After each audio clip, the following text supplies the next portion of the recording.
Police officer humiliates black man at checkpoint, but is shocked to find out who he is. The sirens wailed, red and blue lights flashing in the rearview mirror. Dr. Marcus Johnson, a renowned neurosurgeon, felt his heart race as he pulled over. What should have been a routine traffic stop was about to become a life-altering encounter.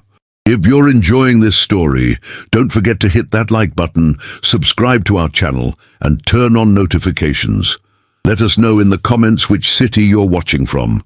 Officer Brad Thompson approached the sleek black Mercedes, his hand resting on his holster. As Dr. Johnson rolled down his window, the officer's demeanor shifted.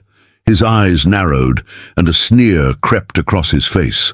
"License and registration," he barked, his tone dripping with disdain. Dr. Johnson complied, his hands trembling slightly as he handed over his documents. Officer Thompson scrutinized the license, his eyebrows furrowing. "Step out of the vehicle," he commanded, his voice laced with suspicion. As Dr. Johnson emerged from his car, Officer Thompson's attitude grew increasingly hostile. He began a barrage of accusatory questions, implying that the car must be stolen or that Dr. Johnson was involved in illegal activities. The situation escalated quickly, with the officer's words becoming more insulting and degrading by the second. Passers-by began to slow down, some even pulling over to witness the unfolding scene. Cell phones emerged, recording the officer's blatant display of prejudice. Dr. Johnson, maintaining his composure, tried to explain his identity and profession, but Officer Thompson was having none of it. Little did Officer Thompson know, his actions were about to have far-reaching consequences. As he continued his tirade, neither man was aware of the chain of events that had been set in motion. A familiar face in one of the passing cars had recognized Dr. Johnson, and a phone call was already being made. What would happen when Officer Thompson discovered the true identity of the man he was humiliating? And how would this encounter change both of their lives forever? As the tension at the checkpoint continued to escalate, the world around Dr. Marcus Johnson and Officer Brad Thompson seemed to fade away. The warm California sun beat down on the asphalt, creating a shimmering mirage that matched the surreal nature of the situation. Dr. Johnson, a man of science and healing, found himself in a position he never imagined. His crisp white shirt, usually hidden beneath surgical scrubs, now felt like a target on his back.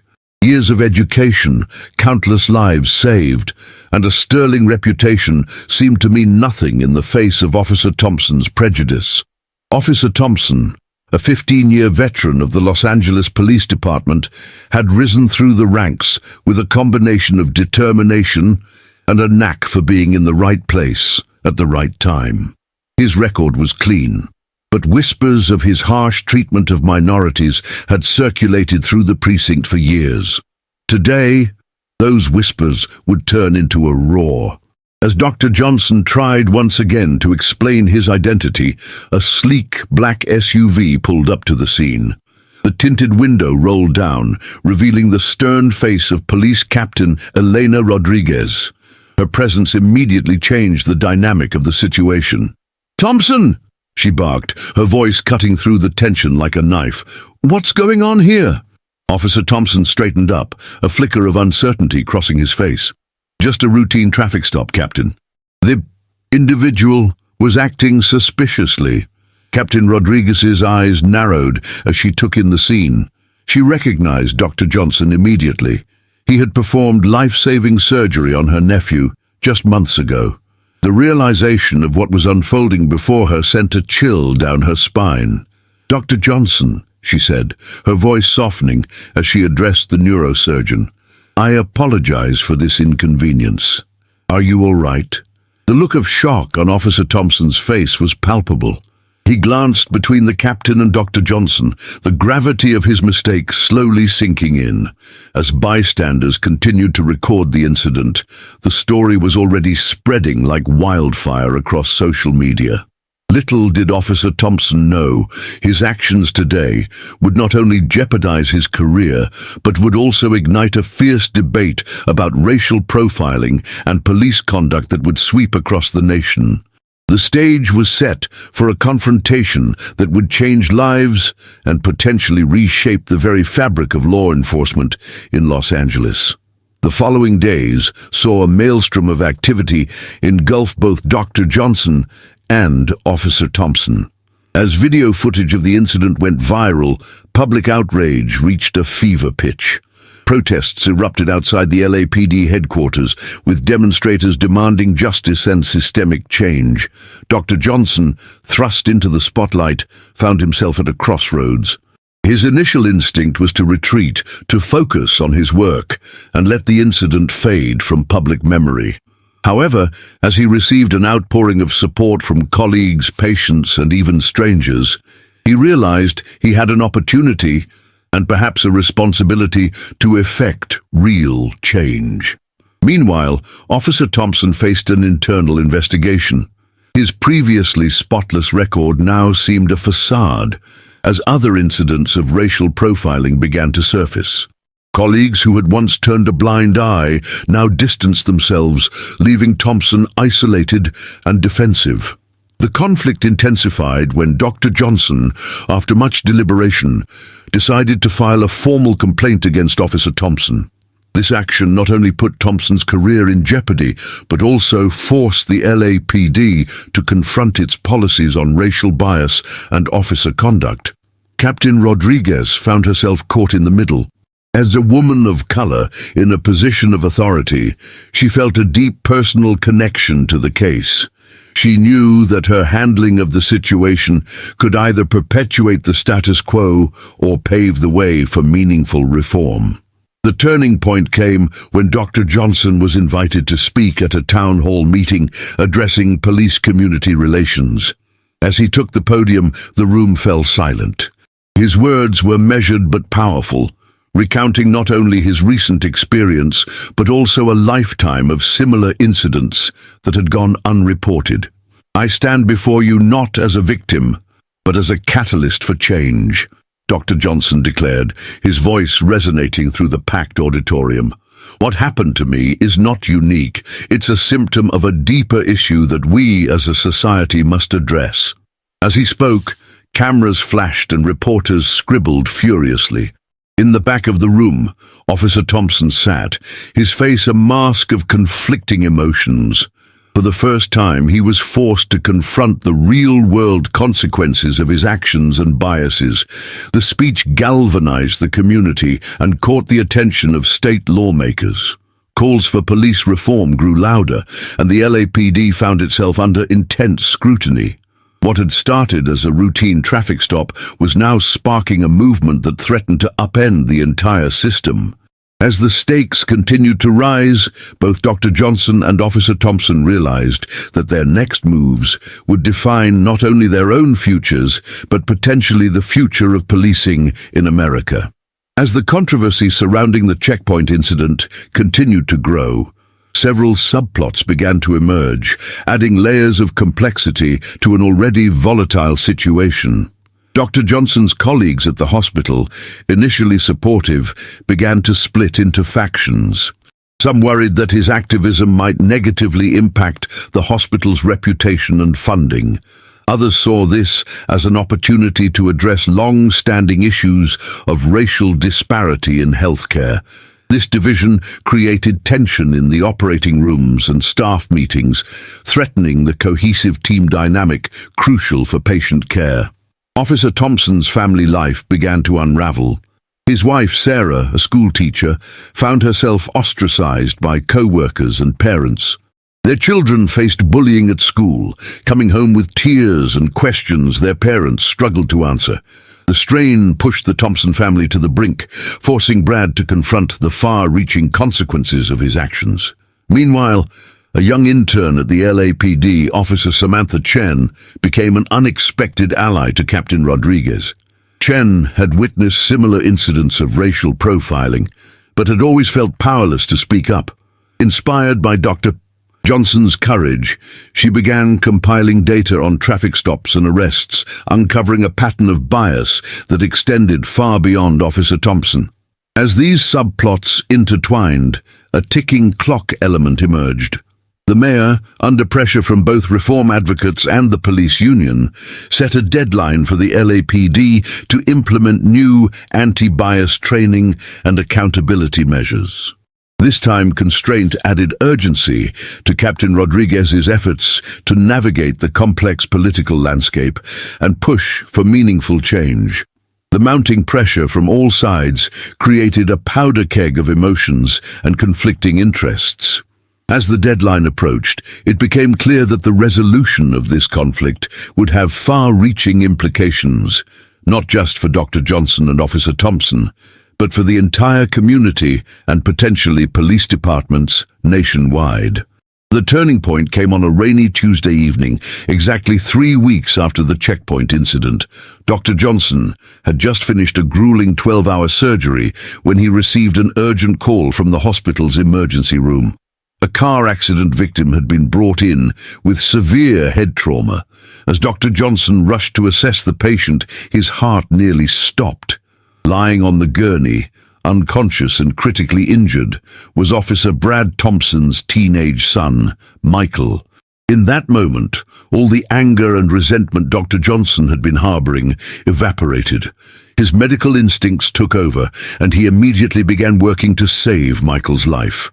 The next few hours were a blur of intense concentration, skillful maneuvers, and silent prayers. As dawn broke, Dr. Johnson emerged from the operating room, exhausted but successful. He found Officer Thompson and his wife huddled in the waiting area, their faces etched with fear and desperation. When Dr. Johnson delivered the news that their son would survive, the atmosphere in the room shifted dramatically. Officer Thompson, overcome with emotion, broke down. Through tears, he began to apologize profusely for his actions at the checkpoint. The barriers of pride and prejudice crumbled as he faced the man who had just saved his son's life. This unexpected turn of events sent shockwaves through the community. The media, which had been feasting on the controversy, now had a new angle to explore. The story of Dr. Johnson saving Officer Thompson's son became a powerful narrative of redemption and human connection, transcending racial divides. Captain Rodriguez seized this moment of goodwill to push through significant reforms within the LAPD. With Officer Thompson now willing to speak openly about his biases and the need for change, resistance from within the force began to crumble. Dr. Johnson, seeing an opportunity for broader impact, proposed a joint initiative between the hospital and the police department. The program would focus on community engagement and bias recognition, with both medical professionals and law enforcement officers working together to address systemic issues. As news of this collaboration spread, it sparked similar initiatives in other cities across the country. What had begun as a humiliating and potentially career-ending encounter was now transforming into a movement for positive change. However, not everyone was pleased with this turn of events. Hardliners on both sides felt betrayed by what they saw as a compromise. As Dr. Johnson and Officer Thompson prepared to make a joint public appearance to announce their initiative, tensions were rising. The stage was set for a dramatic confrontation that would determine the fate of their efforts and the future of police-community relations in the city. The aftermath of Michael Thompson's surgery and recovery sent ripples through the community, forcing many to confront their own biases and preconceptions. The consequences of this pivotal event manifested in various ways, reshaping relationships and challenging long-held beliefs. At the hospital, Dr. Johnson's actions sparked intense debate among his colleagues. Some praised his professionalism and compassion, seeing it as a testament to the Hippocratic Oath. Others, however, felt he had squandered an opportunity to make a stronger statement against racial injustice. This division led to heated arguments in staff meetings and even affected patient care, as some doctors refused to work with those who didn't share their views. Officer Thompson's precinct experienced its own upheaval. His public apology and support for reform created a rift among his fellow officers. Some saw him as a traitor, while others were inspired to examine their own conduct.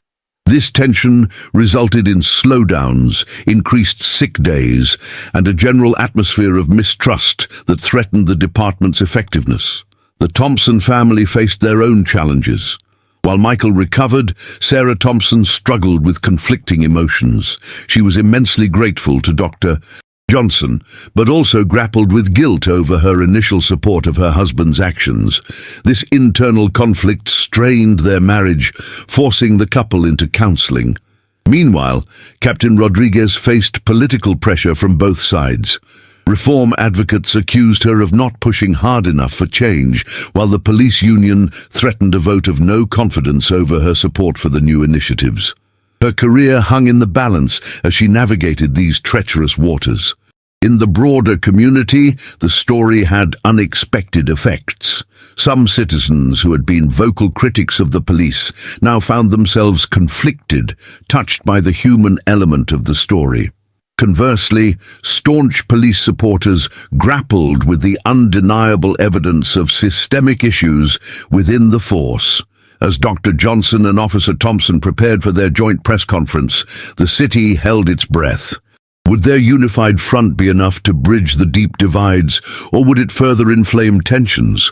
The answers to these questions would shape the future of not just their careers, but the entire community's approach to race relations and law enforcement.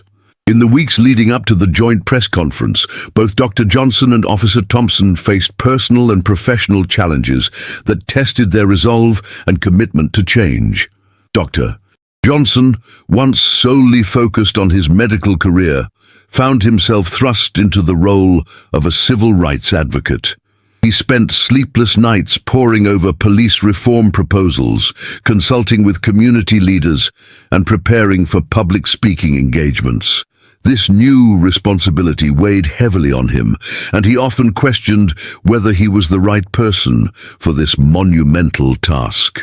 One evening, while visiting Michael Thompson in the hospital, Dr. Johnson had a breakthrough moment. Seeing the young man's resilience and hearing his perspective on the events that had unfolded, Dr. Johnson realized that his unique position as both a victim of racial profiling and a healer gave him a powerful voice that needed to be heard. Officer Thompson's journey was equally transformative. He enrolled in implicit bias training and began to mentor younger officers about the dangers of prejudice in policing. However, he faced backlash from some colleagues who saw his actions as a betrayal. Anonymous threats were left in his locker, and he was ostracized by officers he once considered friends. The turning point for Officer Thompson came during a ride-along with Officer Samantha Chen. Witnessing her approach to community policing and her ability to build trust with citizens of all backgrounds, Thompson began to envision a new model of law enforcement, one built on respect and understanding rather than fear and authority. As the press conference approached, both men worked tirelessly on their joint initiative. They proposed a comprehensive program that included regular town hall meetings between police and community members, a citizen review board with real power to investigate police misconduct, mandatory de-escalation and cultural sensitivity training for all officers, a partnership between hospitals and police departments to address health disparities in minority communities. Their proposal was ambitious and met with skepticism from some quarters. However, the sincerity of their efforts and the powerful narrative of their personal growth began to win over even the most ardent critics. On the eve of the press conference, Dr. Johnson and Officer Thompson met privately. They shared their fears, hopes, and a mutual understanding that their actions could set a new standard for addressing racial injustice and police reform across the nation. As they prepared to face the public and media, both men knew that this was more than just a professional obligation. It was a chance to heal wounds, bridge divides, and create lasting change. The stage was set for a moment that could redefine police-community relations for generations to come. As the day of the press conference dawned, tension in the city reached a fever pitch. Media outlets from across the country descended upon Los Angeles, eager to cover what many were calling a watershed moment in police-community relations.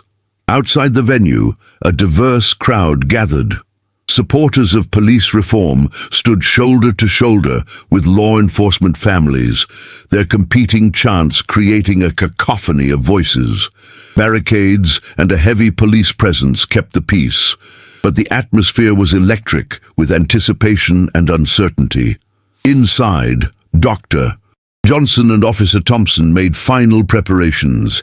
Dr. Johnson, typically calm under the pressure of the operating room, felt his hands tremble as he adjusted his tie.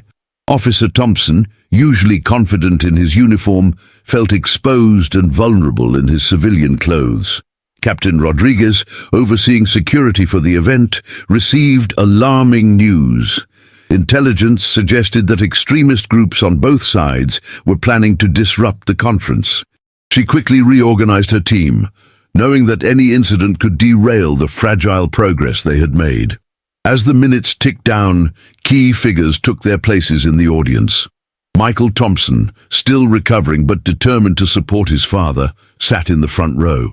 Next to him was Sarah Thompson, her face a mix of pride and apprehension. Dr. Johnson's colleagues from the hospital filled one section, their expressions ranging from supportive to skeptical. In the back, Officer Chen watched nervously, aware that her data had played a crucial role in shaping the reform proposals. She knew that her career, like many others, could be profoundly affected by the outcome of this day. Just as Dr. Johnson and Officer Thompson were about to take the stage, a commotion erupted outside. The sound of breaking glass and raised voices penetrated the hall. Captain Rodriguez's radio crackled with urgent messages. In that moment, both men realized that their words alone might not be enough to bridge the divide. They exchanged a look of determination, knowing that their actions in the next few minutes could either heal their community or tear it further apart. As chaos erupted outside, Dr. Johnson and Officer Thompson made a split-second decision that would define the outcome of their initiative. Instead of retreating to safety as security personnel urged, they strode purposefully towards the exit, determined to face the turmoil head-on. The moment they stepped outside, the cacophony of angry voices diminished to a stunned hush. The sight of the two men standing side by side created a powerful visual that caught everyone off guard.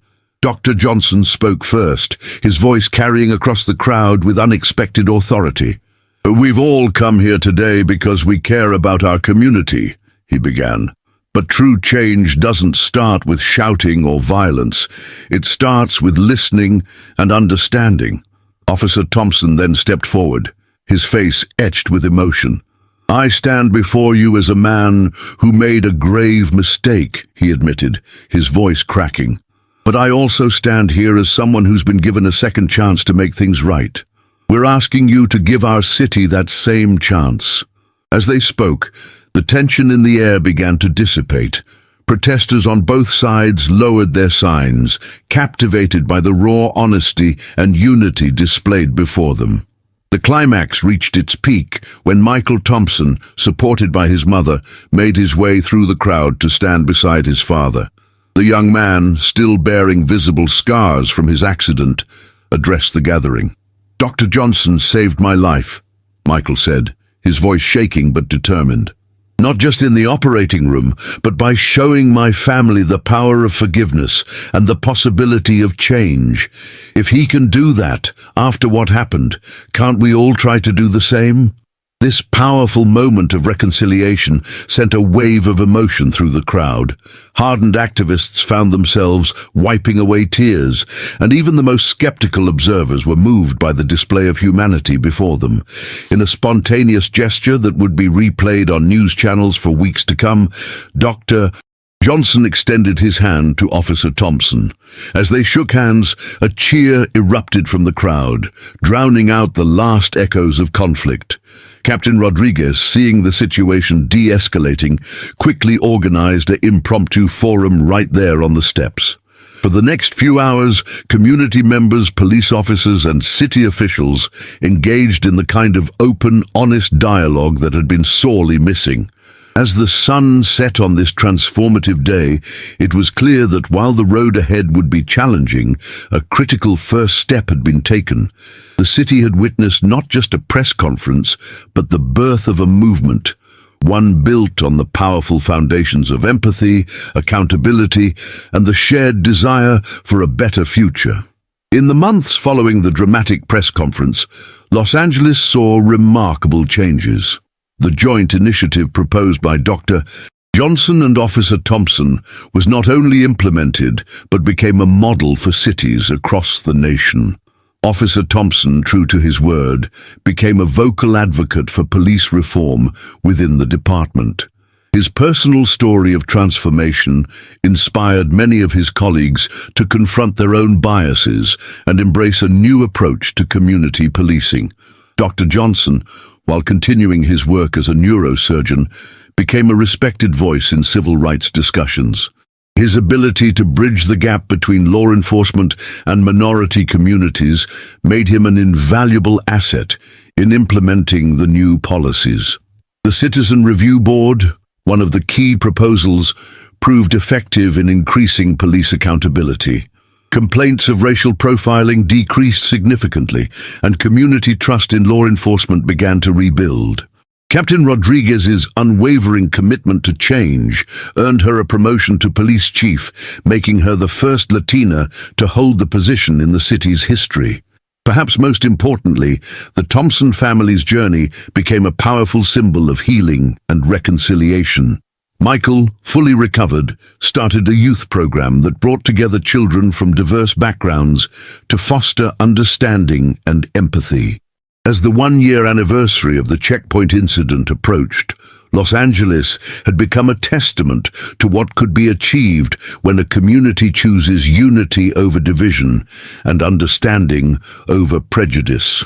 5 years later, Dr. Johnson and Officer Thompson stood side by side again, this time receiving a national award for their groundbreaking work in police-community relations. As they looked out at the diverse audience, they shared a knowing glance, silently acknowledging how far they'd come and the countless lives they'd touched along the way. If you've stayed with us until the end of this powerful story, we'd love to hear your thoughts. Comment "I watched till the end" and share what this story means to you. Don't forget to click on the video that appears at the end. Your journey of reflection and change is just beginning.